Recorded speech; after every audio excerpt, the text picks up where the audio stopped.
Hello, what's up? This is Rain Manguera and this is a boring tech podcast. So yes, this is gonna be boring. Daldal ako ng daldal dito. Pero ang topic natin for today, just in case lang, baka gusto nyo malaman na, interesado kayo, I'm sure, kaya nandito. Pero nandito na sa title na. But anyway, mga smartphone specs to avoid in 2026. Okay, so kung interesado kayo sa topic na to, ano yung mga specs na smartphone na dapat iniiwasan nyo na ngayong 2026. Actually, this is more like an updated version lang. Mayroon na itong ginawa nitong similar video na to last year or 2 years ago. But this one, mas updated na. Siyempre, sinabay ko na rin yung mga specs. Tinaas ko ng konti since mas mataas na rin ang mga requirements ngayon ng mga website, apps, and games. Okay? So, kung interesado kayo, let's start. Okay, bago tayo mag-start, note ko lang, konting disclaimer, kung kaya mong iwasan, ito sasabi ko dito, pinapaiwas ko kayo sa mga ganitong specs sa smartphone. Pero this video is more like kung kaya mo lang naman iwasan. Wag na po natin tangkilikin ang mga smartphone na may mga ganitong specs. Of course, hindi ko kayo mapipilit at hindi rin naman to compulsory. This is more like recommendations. Kung hindi po kayo agree, it's okay. You don't have to be violent about it. Hindi ko naman po kayo pinipilit. Again, this is up to you. Hindi nyo po kailangan mag-violent reaction just because sinabi ko to.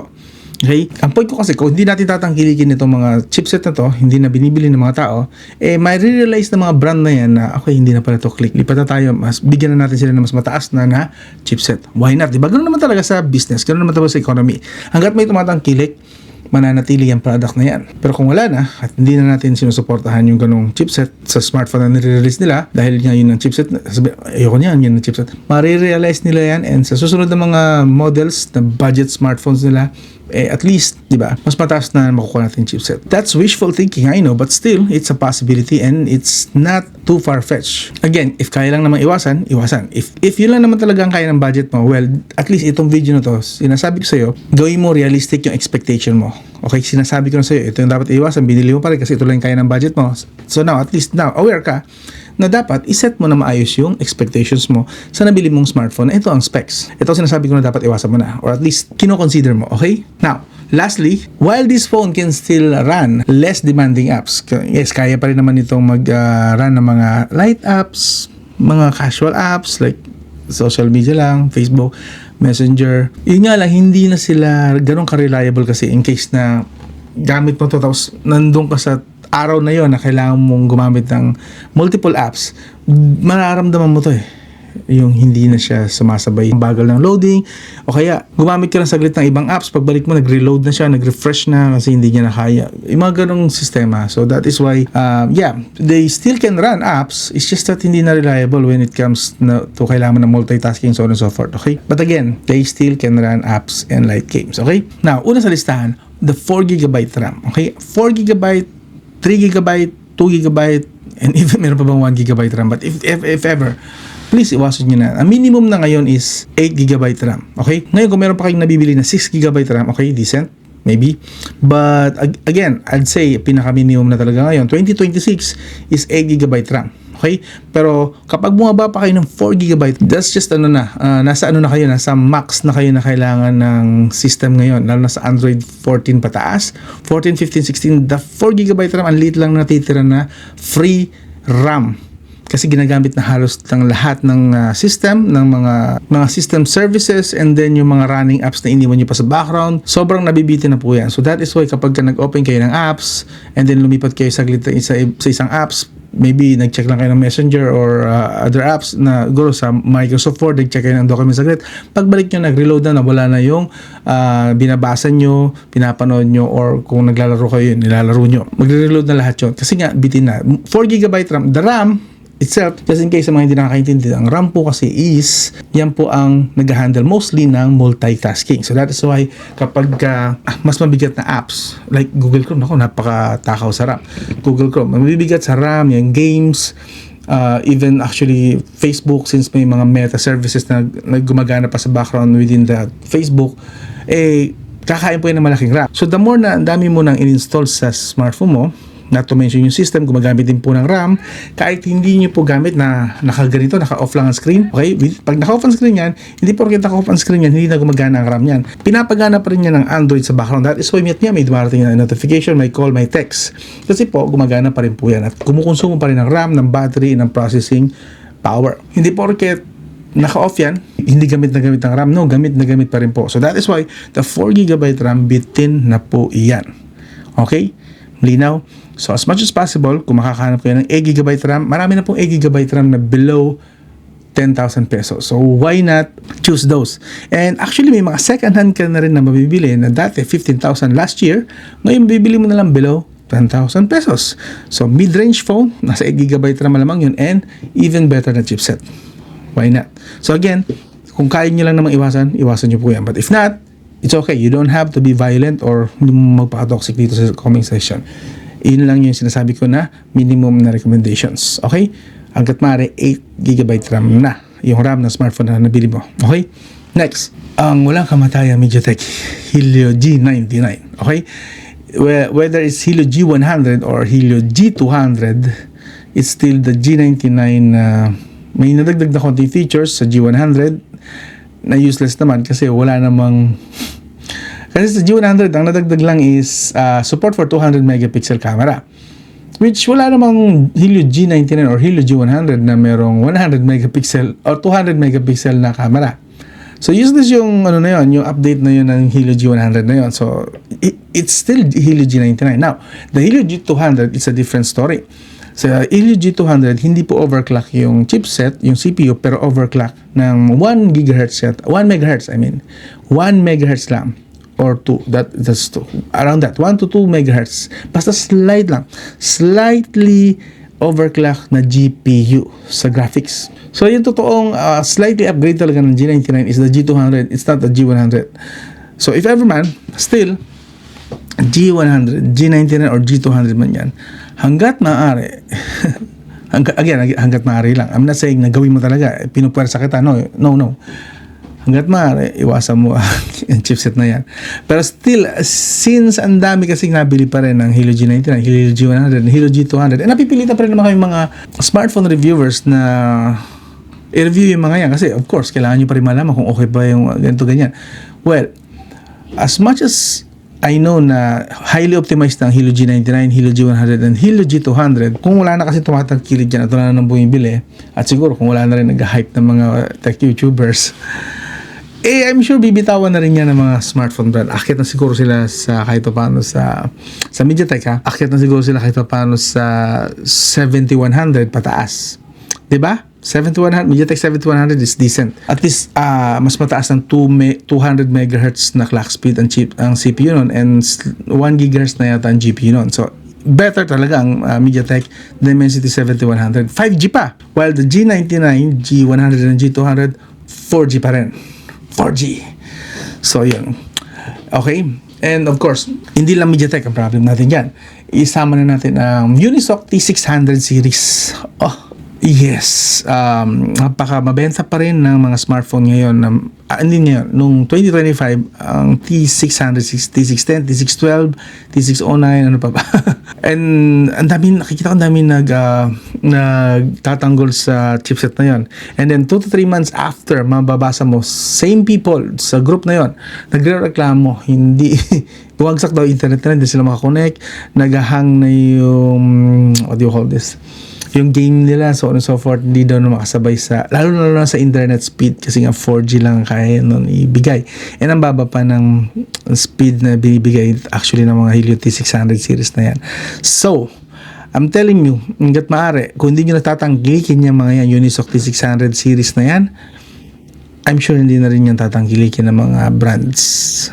And until then, well, marami pa rin sigurado mga hype dyan na YouTuber, i-hype yung chipset na yan, and marami pa rin mauuto. And it's sad, hindi ako natutuwa na gamitin yung word na ututo, but it's the reality. Kung yun talaga nakikita at ginagawa din ng mga kababayan natin na hindi techie, hindi naman kasi sila interesado talaga sa technology, so that is why hindi nila alam yung mga gano'n, and that is why madali din silang mapaikot ng mga salesperson, wala tayong gagawa sa part na yun. But again, kung may kilala kayo, kamag-anak, kaibigan, or kapitbahay man lang, at nagtanong sa inyo kung ano ba yung mga matitinong smartphone sana, hanggat maaari, I'm not saying again na huwag nyo talagang bilhin, pero hanggat maaari, if maiiwasan, huwag nang bilhin to, T600 series. Sa Qualcomm meron din. Wag magmamalinis ang Qualcomm. The Qualcomm Snapdragon 4 Gen series. Yeah, 4 Gen series and 6 Gen series. Qualcomm Snapdragon 4 Gen and 6 Gen is katumbas ng MediaTek Dimensity 600. Which is, pansin nyo, wala na masyadong nire-release ng Dimensity 600 series. Yung 5G na Helio G99. Wala. Kasi wala nang tumatangkilig doon masyado eh. Good example yun. Konti na lang. Kung meron man, konting-konti, hindi na pa pumapasok sa radar ko. Kasi ganoon na talaga kakonti ngayon. Ang smartphone na merong MediaTek Dimensity 600 series. And 6,000 series actually, i-connect na rin natin. 7,000 meron, pero 6,000 series wala na last year, 2025. Kung meron man, baka hindi ko na talaga maalala since gusto ko na siyang malaglag sa radar ko. But yeah, the Qualcomm Snapdragon 4 Gen and 6 Gen series, mga 5G ito, pero hindi sila optimize. Better pa ang bumili ka na lang ng Dimensity 6300, 6200, 6300, and 65. Meron bang ganon?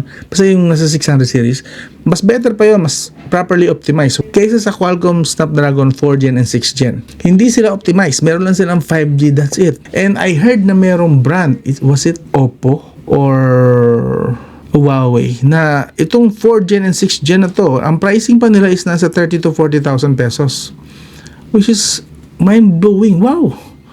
Yung ganong ka-weak na yon, talagang may nauto sila na may bumili ng worth 30k to 40k. I'm not sure pero alam ko, napanood ko to, I think napanood ko yun sa isa sa mga video ni Pinoy Tech Dad na yun nga daw. Ang baba ng chipset pero nasa 30 to 40,000 pesos ang price.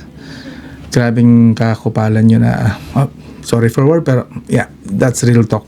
But anyway, yun. So yun, MediaTek Helio G99, G100, G200, Unisoc T600 series, and the Qualcomm Snapdragon 4 Gen and 6 Gen series. Hanggat maaari iwasan nyo yun, okay? Now, sa mga operating system naman, hanggat maaari iwasan nyo na yung Android 12 pababa na smartphones. Lalo yung mga bumibili pa ng second hand na smartphones. Android 12 is the worst Android version for this decade actually. Since what? I think it was Android 7 yata yung sumunod na worst. Pero Android 12 sa dami po ng dun talaga nagkaroon ng bootloop uli si Poco, so on and so forth. Hindi natin sila masisilong kasi hindi lang naman si Poco ang naapektuhan nun.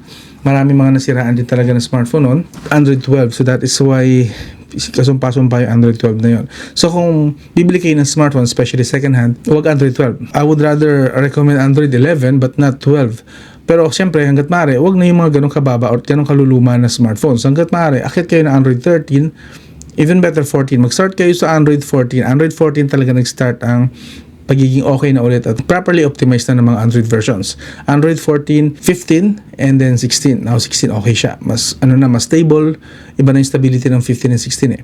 So, hanggat maaari, pinakaluma na siguro 14. 13 acceptable pa, but 12, Android 12, no, please no. Of course, iwasan nyo rin yung Android Go. Kapag ang smartphone ay Android Go, malamang sa malamang patapon din yan. Of course, pwedeng gamitin yan for call and text, but even then, kahit na call and text lang, papunta ka pa lang sa app ng call or pang magte-text ka pa lang, magta-type ka, mabilis ka mag-type, naiiwan mo pa, ikaw pa maghihintay sa mga Android Go ng mga smartphones. Yeah. Okay lang yan sa mga siguro strictly call and text. Pang load, pang mga e-loads nyo, something. But for personal use na medyo busy kayo at may din kayo mag-social media, Android Go is not very good na at this stage, at this year, 2026, no? Walay na yan, okay? And then, mga smartphone na walang 5 GHz Wi-Fi. Yan. While okay naman ang 2.4 GHz, pero having 2.4 GHz lang talaga limit ng smartphone, ibig sabihin mahina din yung modem niya at malamang sa malamang mahina din yan sumagap ng signal. Kapag 2.4 GHz lang ang nakalagay sa modem niya, ibig sabihin lumang modem pang gamit niya. So, hanggat maaari, may 5 GHz Wi-Fi kasi at least may option kayo na i-maximize yung internet speed na meron kayo available sa bahay niyo. Lalong-lalo na kung ang Wi-Fi router niyo ay mayroong 5 GHz din na batong signal. Mas maganda doon, mas stable, mas less na nabibitin lalo yung mga download nyo, lalo sa mga streaming apps. Of course, so hanggat maaari, iwasan nyo yung mga smartphone na walang 5 GHz Wi-Fi. Not 5G mobile data, magkaiba po yun ha. It's 5 GHz Wi-Fi. Okay? And then finally, single speakers. Okay, itong recommendation na to is best to sa mga taong mahilig maglaro ng first person shooter or what else? Racing. Yung basta yung kailangan mo ng left and right speaker. Okay? Kung ganong player ka, yung mga nilalaro mo is RPG. Lalo ng RPG. Importante yung left and right kasi malalaman mo may paparating na kalaban sa left or right. Kapag single speaker, hindi mo mararas niya. Malilito ka. Nagbabari lang kayo sa PUBG Mobile, hindi mo may naririnig kang footsteps, may naririnig kang bumabaril, hindi mo alam kung saan ka lang lilingon kasi hindi mo alam ang left and right kasi isang speaker lang, sa isang speaker lang nanggagaling yung sound. So hindi mo alam kung nasa kaliwa ba manggagaling, tapos nasa kanan pala, patay, binaril ka na. Walay, lagot. So single speaker in 2026, no, please, iwasan nyo po yan. Okay? Anyway, now lipat naman tayo sa may konting expectations akong sinulat dito sa aking notes. Okay? Isa-isa ko na lang. 4GB RAM, don't expect reliable na gaming performance din. Okay? Dagdag yan sa kaninang binanggit ko na 4GB RAM. And of course, ilo-lower mo expectations mo sa graphics settings din. Since the higher the settings, mas mataas ang requirements sa RAM. Totoo po yun. And then, what else? Lalo na sa video RAM. Since ang smartphone ay nag-share lang po ng RAM, both ang CPU and GPU, pareho sila nag-share sa RAM natin. So, that is why kapag tinaas mo yung graphics, mas mataas din po yung requirements sa RAM. I'd say, taas mo yung FPS, but not sa graphics when you only have what? 4GB RAM. And what else? Yun, nakalagay dito, worst Android version that still exists today. Sadly, meron pa rin po. Pakalat-kalat. So, yun lang pala. Yun yung mga notes ko. But anyway, I hope naging helpful pa rin ito again sa gusto lang mo naman makinig and sa tingin nyo may bigat yung sinasabi ko sa inyo about sa tech. Ito po yun. I hope nakatulong sa inyo itong video na to kahit paano. Again, this is not something na batas na porket sinabi ko. Hindi ko sinasabing ganon. This is just reminder, recommendations, and if pakikinggan nyo ako, helpful po itong mga tips na to. While this video is boring, pero the intention here, talaga pong solid and honest po and sincere po na gusto ko sana hanggat maaari, maka-move on na tayo dito sa mga lumang chipset na to. Sa mga sobrang low end na to. Kasi if I'm not mistaken, the ITEL S23 series nasa 6,000 lang, 5,000 if I'm not mistaken. Pero 8GB ang RAM or 6GB at least and AMOLED na. Alam mo yung meron naman may mga random tayong nabibili na below 7,000 pesos. Actually naglalaro around 5,000 pesos. Pero pasok dito sa mga pinagsasabi ko. Except maybe the chipset. Well, nothing is perfect. Pero at least may mga pasok na dito sa mga sinasabi ko last year na below 7,000, 6,000 pesos. Hindi ko natanda yung mga yun pero alam ko meron. And I hope 2026 mag-improve din ng mga brands. Kahit alam nilang may bumibili pa rin ng mga brands nila, mga loyals nila, sana magkaroon naman sila ng konting consideration ba na itaas naman ng konti yung mga specs. My God, not to mention na pataas na rin ngayon ang presyo ng RAM. And MediaTek is considering na rin na lumipat sa AI. So possible na Dimensity 9500 series, itong 9500S, 9500E, 9500 Plus ay baka ito na yung mga huling mga MediaTek Dimensity chipset na matitino at focus pa sila, di ba? So, yun lang naman. Considering, I'm not saying it's final. It's time to move on na sa mga luma na, Diyos ko po, MediaTek Helio G99, what? 4 or 5 years ago na? Di ba? It's been panis na pero ginagatasan pa rin. But anyway, again, if hindi pasok sa inyo yung advice ko, okay lang. Maybe someday, kapag medyo nakaluwag-luwag na kayo, you can consider this again. Balikan nyo. Maybe. Or gawa tayo ng bagong video sa 2027. Yun lang. I hope naging helpful pa rin. This is Rain Manguera and Boring Tech Podcast pa rin po ito. Kung nakaabot kayo sa dulo ng video na to, pasabi naman ng chipset nyo dyan. Kung ano ang chipset na sa smartphone nyo ngayon, pasabi sa comment section. Patingin nga, babasa nga kung anong chipset nyo na may pinakamaraming gumagamit. Gusto ko lang malaman. Again, this is Rain Manguera. I'll talk to you again soon. iPhone, gusto mong malaman specs, features, presyo, di ka malilito riyan. Sa bawat review, malinaw at totoo. Tech simplified, di ka na maguguluhan bro. Basta smartphone, kami ang bahala. Kahit budget o flagship,